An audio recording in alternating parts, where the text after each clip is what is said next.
Hello, welcome back to the channel, everyone. It is I, it is he, it is me, it is PWD Itepokuian right here in the place to be reviews with all of yous. And today we're talking about Ray Fisher, him going hard in the paint on the DC execs, namely Geoff Johns. This is kind of a follow-up to the Ray Fisher Joss Whedon video I did a couple weeks ago. So, without further ado, I haven't said it in a couple videos, but they're still here. They're waiting to do it. What? Monkeys. Roll the footage. Yeah, that works. I like all right. that a lot. Okay. All right, moving on. Hey, what about Tula?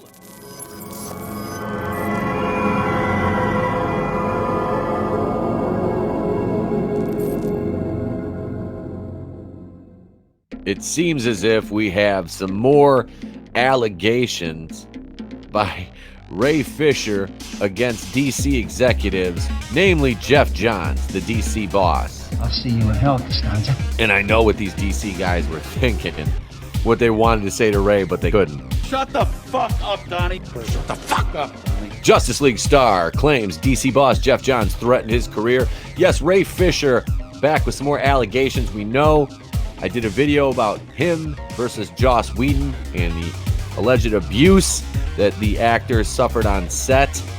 But this goes a little bit deeper now. Cyborg actor Ray Fisher previously alleged that Joss Whedon engaged in behavior that was gross, abusive, unprofessional, and completely unacceptable. This by Kevin Berwick. Because that's what heroes do. Justice League star Ray Fisher alleges that DC boss Geoff Johns threatened his career. Fisher made headlines earlier this summer when he alleged that Joss Whedon, who was brought on board to take over for Zack Snyder, engaged in behavior that was gross, abusive, unprofessional, and completely unacceptable. Fisher also alleged that Johns was enabling Whedon to act that way on set. While he would double down on his comments about Whedon, he was largely silent about Johns until now, and you can read what he had to say below. Here we see the tweet. Now, this to me is kind of, I almost say humorous, because Geoff Johns, all right, and his partner Berg, who those two ran DC, all right. Now, after Snyder was out, they wanted to get away from that whole dark Snyderverse look. So that's where we got, you know, Shazam and Aquaman. So I love those movies. This is where I'm very conflicted, because I have no respect for Geoff Johns after all this came to light. Fuck that puto. You know, he created Stargirl. Fuck that puto. Which right now is one of the only Arrowverse shows that's succeeding on the CW. You know, it's not Supergirl or, Batwoman. But, no, I haven't watched an episode of that, but I don't want to digress too far from my point here, which Geoff Johns is a hypocrite. He was a retard. And like I said, I love the look of Shazam, Aquaman. Enjoyed the movies, don't get me wrong. You know, he was the driving force behind that style. Fuck that puto. Which is more the Marvel style, okay?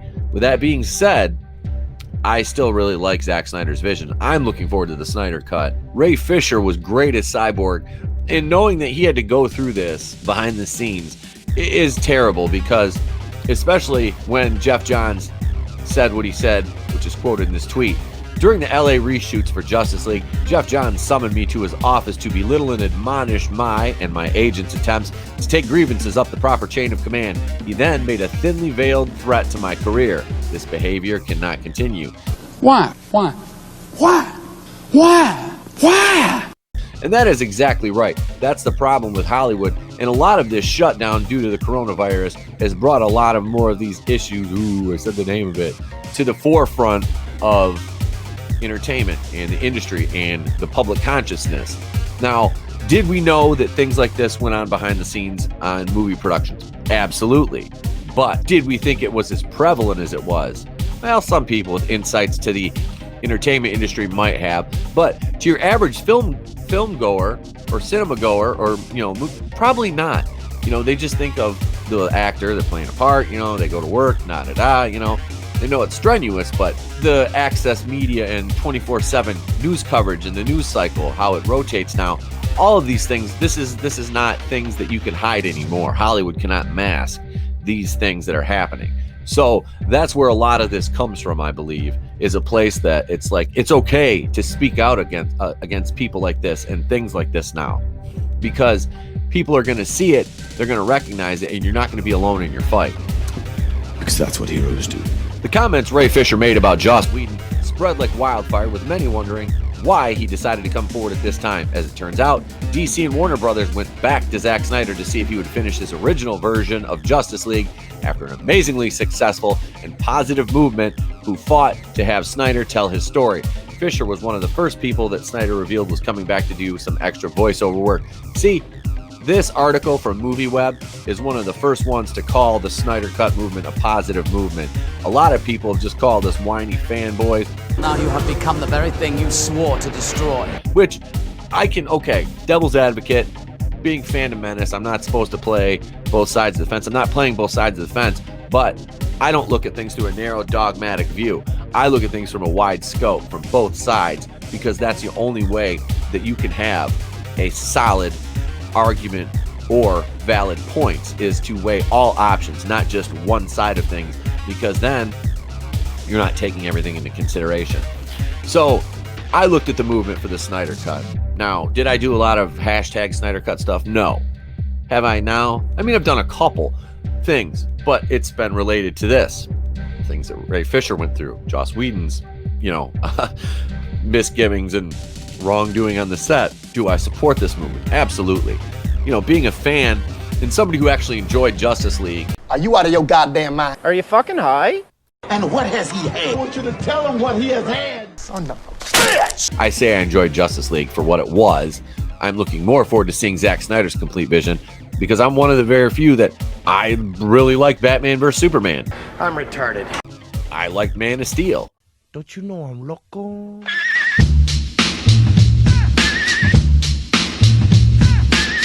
Now, are they my favorite movies? No. But would I watch them again? Yes. Do I own Man of Steel? I'm going to buy the Ultimate Edition of Batman vs. Superman. Shit. It's longer. What? If you say that's what she said one more time, I'm going to pop you. It gives, so there's more, the deleted scenes kind of fill in the blanks. I like Ben Affleck as Batman. I think he's in my top 3, actually. It's Michael Keaton. Now, I'm not counting Adam West. Adam West is Batman, always will be. I'm kind of going off topic here, but hey, what the hell? It's my video, right? Enjoy it, watch it, bitch slap the like button, do all the YouTube things. It's Michael Keaton, Ben Affleck, Christian Bale. Come on, don't bullshit me. Bullshit. Bullshit. Bullshit. Bullshit. Bullshit. You said so. It's all bullshit. All of it. Hate me? Leave your thoughts in the comments below on that. Let's get back to the article, shall we? With Ray Fisher's stories about Joss Whedon and now Geoff Johns making headlines, it brings focus back to the time when Zack Snyder left Justice League. Sources have claimed for years that he was actually fired from the project, though Snyder has never confirmed nor denied those rumors. Regardless, the movie that hit the big screen was far different from what Snyder originally had in his mind.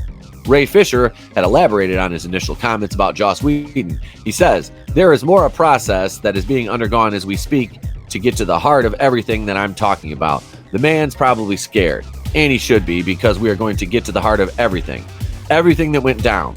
Fisher has told fans in the past about the non-disclosure agreement that he is still contractually bound to, so he can't go into further details at the moment. And that is the thing right there. These guys will do to try to, mask and hide what they've done to these actors. And it doesn't work because those NDAs are only good for so long. As of this writing, Ray Fisher is not listed as a speaker at the DC Fandom event later this month. It is believed that the event will show off the first trailer for Zack Snyder's Justice League, which fans have been waiting a long time for. The movie will premiere on HBO Max at some point next year. A firm release date has yet to be announced, though that could be happening at DC Fandom too. For now, Snyder is hard at work on the post-production process and is preparing the visual effects. You can read new allegations against Geoff Johns above thanks to Ray Fisher's Twitter account. Now, I looked at the tweet. It's basically the same thing we saw here. So I want to know what you guys think now. Now, this is absolutely, completely unacceptable behavior from somebody like Geoff Johns, who is in charge of a company like DC. To me, I don't understand the how and the why you would want to treat your actors like this.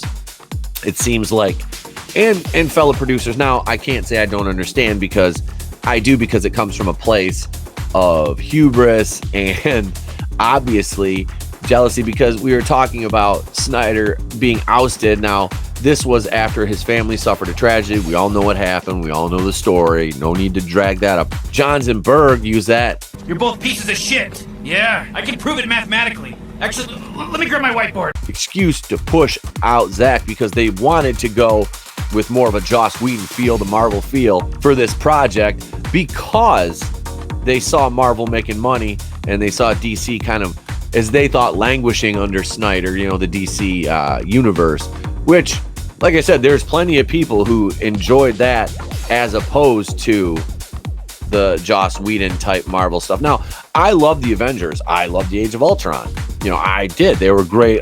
Fun movies. Did I want to see that repeated in the DC side? No, because to me, a lot of the DC characters have always been more of a serious tone. Batman, Superman, you know, less jokey and quippy. Now, there's room for both kinds of humor. Did you need to kind of, you know, quote unquote, cancel Zack Snyder to get, you know, the means to make an end? Apparently, Johns and Berg thought so, and using Whedon as their, you know, pawn to kind of push him out was the key. Now, treating actors like Ray Fisher like this, threatening their livelihood, now that's unacceptable. That's wrong. So I really hope Johns gets what's coming to him. Get what you fucking deserve! I really do. I don't like him at all. That's just me. Let me know what you guys think in the comments below. Do you think this is going to keep being like an onion and we're just going to keep peeling off layer after layer after layer of accusations and get to the bottom of this finally? Because I will guarantee you that if this happened to Ray Fisher and Joss Whedon is as big of a scumbag as everybody says he is, there's going to be more about Johns, Berg, Whedon. This is all everything's going to come to light. I'm looking forward to the Snyder Cut. Are you looking forward to the Snyder Cut? I'm going to get HBO Max just for that. And especially when I heard that Snyder developing more programming for HBO Max for DC, definitely more excited than that than I am to see shite on the CW. So let me know what you think in the comments below. I know this video ran on a little bit long, but that's what editing's for. Let's take this thing home. Remember, if I don't see you, have a great day, a pleasant tomorrow. Be sure to bitch slap that like button for me. Have a great day, guys.